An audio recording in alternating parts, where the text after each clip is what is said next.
So ito ay uphill. 'Di ba namamatayan ka lagi? Ang nangyayari kasi ay biglang natatanggal si clutch. So ito ang pinaka basic para magpatakbo ng uphill sa mga beginners talaga. Nakatapak sa brake, naka first gear, tanggal ang handbrake, tataas mo si clutch, hintay mo yung vibrate.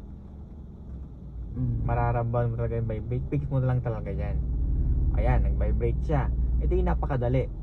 Pag naka-fix mo lang talaga, tanggal lang ang brake, tumakbo na, tanggal na si clutch, gas. Tanggal ang gas, full clutch, second gear. Siya. Okay. Parang gusto nga ano nga yun. Diba? So, wag lang tayo magmamadali kasi pag nagmadali, ganito nangyayari. Kaya namamatayan. Nakatapak sa brake, tama. Kina si clutch. Ayan, nag-biting point. Pag tanggal kay brake, lipat sa gas, tanggal agad si clutch. Ganun ang kaya namamatayan. So, ganito naman yung Transition talaga. yung gagawin. Kaya wag kang maiinip na tumakbo. Kasi minsan kasi naiinip tayo.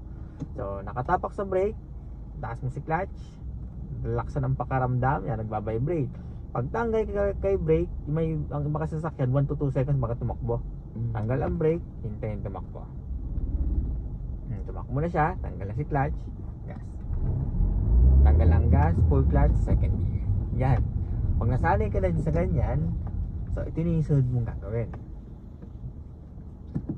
Naka first gear, taas mo si clutch. Ayan, biting point. Then, gas.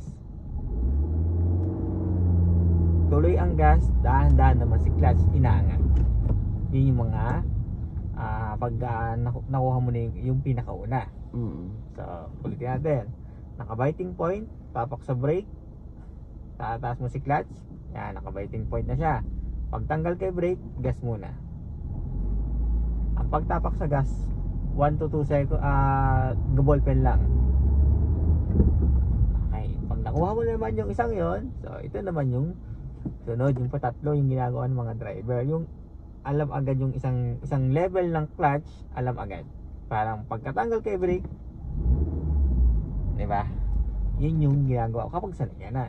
Kaya kung di mo magawa pa yung kung namamatayan, dun ka muna sa nakatapak sa brake, hintayin ang biting point, wag mainit, tumakbo. Tapos laksan ang pakaramdam. Pagtanggal kay brake, wag isusunod si clutch. Fix lang dyan. Tanggal si clutch, gas. Tanggal ang gas, full clutch, second. Okay. Kapag naman U-turn,